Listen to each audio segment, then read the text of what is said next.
Hello everyone. आज हम पढ़ने जा रहे हैं वेव्स का पार्ट 5।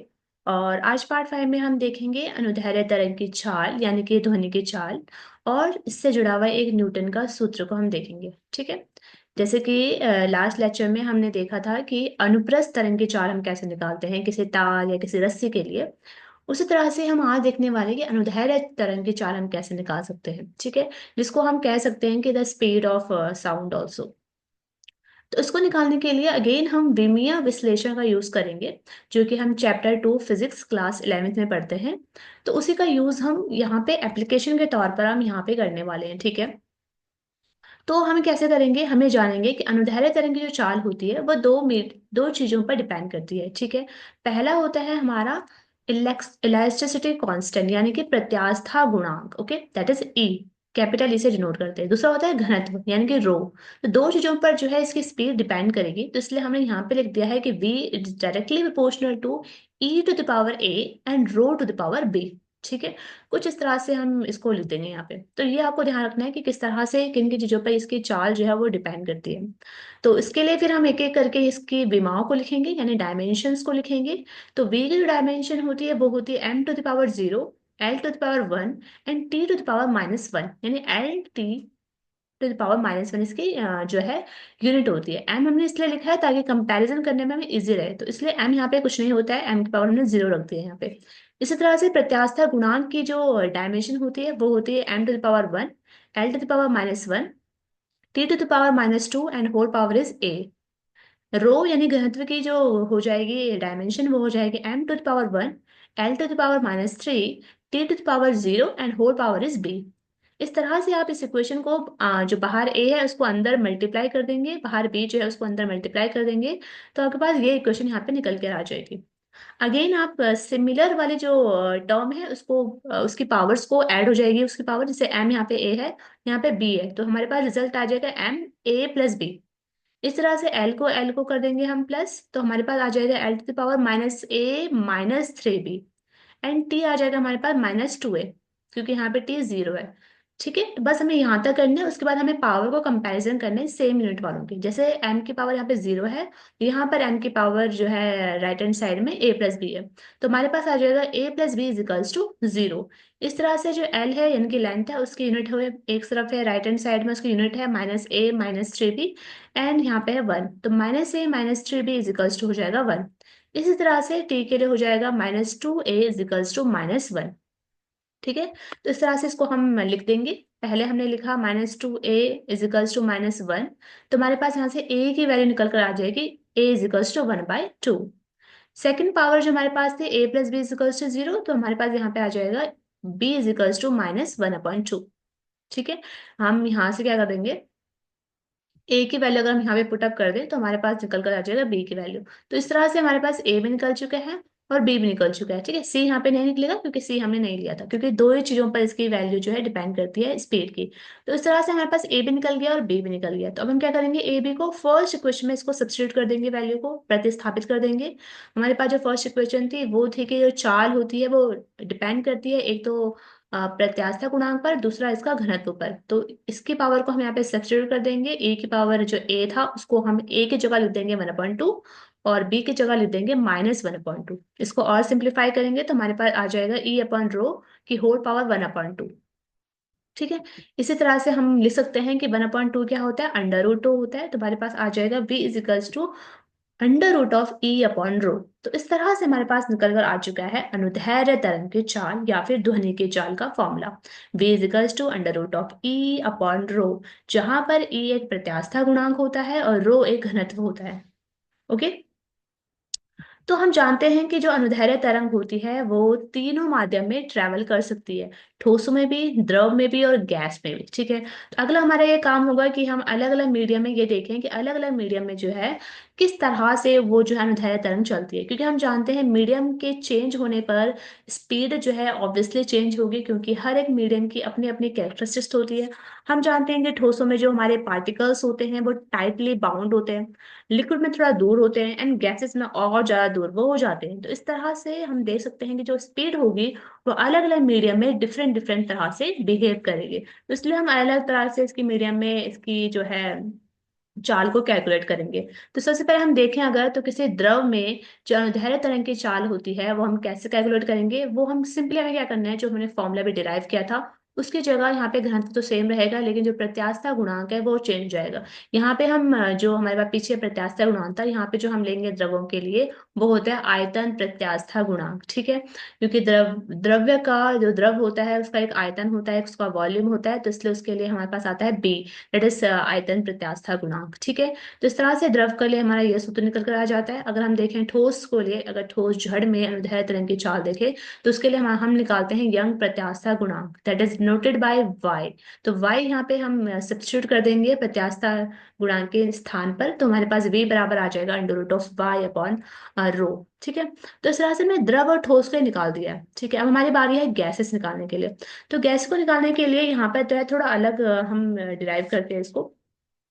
तो क्यों करते हैं वो, इसलिए करते हैं, पहले हम एक चार्ट में देख लेते हैं कि किस तरह से अनुदैर्ध्य तरंग की चाल अलग अलग माध्यम में अलग होती है। ठीक है, अगर यहाँ पे गैसेस माध्यम को ले, गैस माध्यम को ले और उसमें हम अनुदैर्ध्य तरंग की चाल देखें, यहाँ पे ध्यान रखना अनुदैर्ध्य तरंग की चाल को हम यहाँ पे बात कर रहे हैं, यानी लॉन्गिट्यूडिनल वेव्स की हम यहाँ बात कर रहे हैं। अगर हम वायु में देखें तो उसकी चाल कुछ 331 मीटर पर सेकंड होती है। अगर वायु में देखें तो इसकी चाल और ज्यादा तेज हो जाएगी, 343 मीटर पर सेकंड।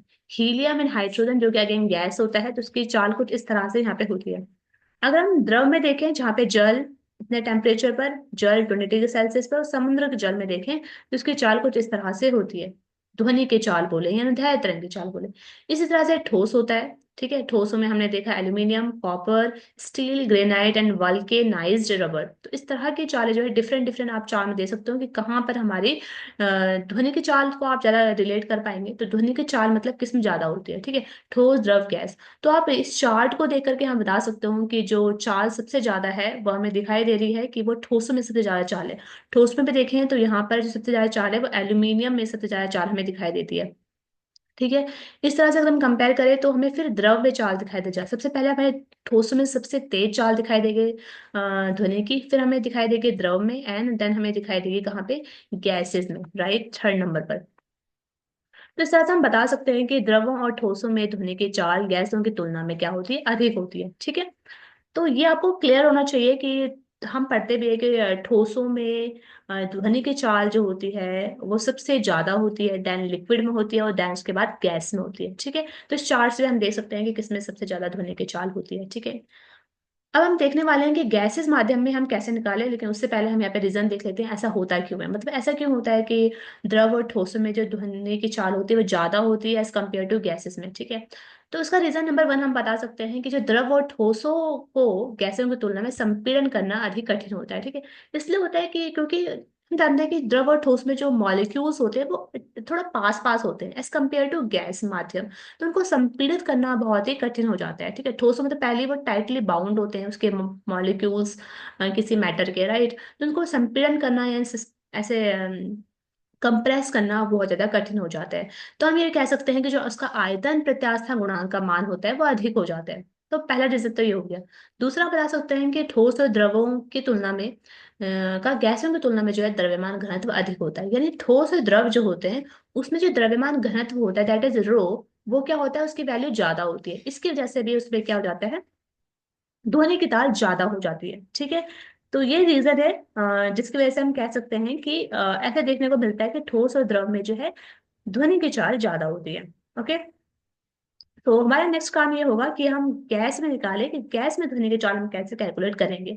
तो इसके लिए जो हमने फॉर्मूला दिया गया था वो न्यूटन नाम के एक साइंटिस्ट के द्वारा हमें एक सूत्र दिया गया जो कि गैसेस में ध्वनि की चाल के लिए निकालते हैं। ठीक है, तो इसको हम निकालते हैं बाय आदर्श गैस एंड आइडल गैस। तो हम जानते हैं आइडल गैस की इक्वेशन जो होती है वो होती है PV is equal to n R T. यहाँ पे हम आर जो कि कॉन्स्टेंट होता है उसको रिप्लेस कर देंगे के बी से। ठीक है, तो पीवी इक्वल्स टू एन के बी टी आ जाएगा हमारे पास यहाँ पे। तो के बी क्या है, यहाँ पे के बी यहाँ पे बोल्ट्जमान नियतांक होता है। ठीक है, बोल्ट्जमान कांस्टेंट होता है, ये आपने chapter number 2 physics 11th class की फिजिक्स में हमने पढ़ा होगा, वहां पे हमने देखा होगा। ठीक है, इसके अलावा एन जो होता है यहाँ पे गैस में अणुओं की संख्या होती है, और टी जो है गैस का केल्विन में टेम्परेचर है। ठीक है, तो इस तरह से हमारे पास आदर्श एक गैस होती है।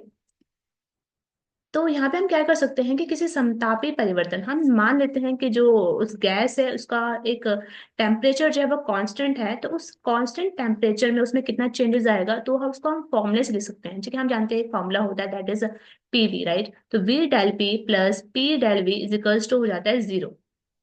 इसको आप आगे सॉल्व करेंगे तो आपके पास रिजल्ट आ जाएगा P is equals to minus del P upon del V upon V. ठीक है, तो उस तरह से अगर हम b को रिप्लेस कर दे p से, या p is equals to p होता है, तो हम यहाँ पे बता सकते हैं कि v इज इक्वल्स टू आ जाएगा under root of p upon rho. ठीक है, तो हम ये कह सकते हैं कि जो b हमारा पहले था, जो हमने निकाला था, मतलब उसके लिए जो हमने अभी अभी निकाला था अनुदैर्ध्य तरंग की चाल, उसका फॉर्मूला अगर हम देखें तो यहाँ पे हमारे पास बी था, राइट। तो इसको हमने रिप्लेस कर दिया है पी से, दैट इज प्रेशर। ओके, तो प्रेशर इन अ गैस, ठीक है, जो गैस में जो प्रेशर लग रहा है that is denoted by P. तो यहाँ पे हम कह सकते हैं कि v इज इक्वल्स टू आ जाएगा हमारे पास under root of P upon rho. According to अभी तक हमें जितने भी डिराइव कर रहे हैं अभी तक अनुदैर्ध्य तरंग की चाल, उसके अकॉर्डिंग हमारे पास ये रिजल्ट आना चाहिए। ठीक है, कि v इज इक्वल्स टू होता है under root of P upon rho. लेकिन हम ये देखेंगे, वो हम नेक्स्ट लेक्चर में देखेंगे, क्योंकि यहाँ पे वो लेंदी हो जाएगा, लेक्चर ज्यादा बड़ा हो जाएगा। तो इसलिए हम यहाँ पे हमें देखेंगे, ये हमारे पास फाइनल आंसर नहीं है वैसे गैसेस के लिए कि गैस में अनुदैर्ध्य तरंग की चाल कैसी होती है। अकॉर्डिंग टू जो भी हम करते आए हैं उसके अकॉर्डिंग यही रिजल्ट होना चाहिए, लेकिन यहाँ पे थोड़ा प्रॉब्लम आ जाती है। ये रिजल्ट में इस रिजल्ट की कुछ ना कुछ लिमिटेशंस निकल कर आ जाती है, तो इसलिए इसको हम और ज्यादा मॉडिफाई किया जाता है। वो हम अगले लेक्चर में देखेंगे। ठीक है, सो आज के लिए इतना ही। आज हमने देखा कि अनुदैर्ध्य तरंग की जो चाल होती है उसका फॉर्मूला हमने निकाला है, v is equals to under root of B upon rho होता है। इस तरह से हम ठोसों को निकाला और हमने गैसेस के लिए निकाला। ठीक है, द्रवों और ठोसों में ध्वनि की चाल गैसों की तुलना में अधिक होती है, हमने ये जाना, उसका हमने रीजन देखा। ठीक है, तो इसके अलावा किसी गैस में ध्वनि की जो चाल होती है वो बराबर होती है v is equals to under root of P upon rho, जो कि अभी इनकम्प्लीट है। इसको हम कंप्लीट नेक्स्ट लेक्चर में देखेंगे क्योंकि इसमें कहीं ना कहीं लिमिटेशन रह जाती है। आवश्यक शर्तें ये थी कि आपको पता होना चाहिए अनुदैर्ध्य तरंगे, अनुदैर्ध्य गैस समीकरण, और अध्याय 14 जो है, सॉरी अध्याय 2 होगा यहाँ पे। अध्याय जो हमारा 2 है क्लास 11 फिजिक्स का चैप्टर, उसमें आपने जो विमीय विश्लेषण आप पढ़ेंगे तो आपको वो पता होना चाहिए वो कैसे कैसे निकालते हैं, तभी जाके आप ये अनुप्रस्थ तरंग अनुदैर्ध्य तरंग की चाल को समझ पाएंगे। ठीक है, तो नेक्स्ट लेक्चर में हम देखेंगे उदाहरण 14.4 और हम जानेंगे लाप्लास संशोधन। बेसिकली लाप्लास संशोधन और कुछ नहीं, न्यूटन के सूत्र में जो कमियां हमें निकल कर आएगी वो हम देखेंगे, और कमियां है क्या वो भी हम समझेंगे नेक्स्ट लेक्चर में। ठीक है, तब तक के लिए थैंक यू।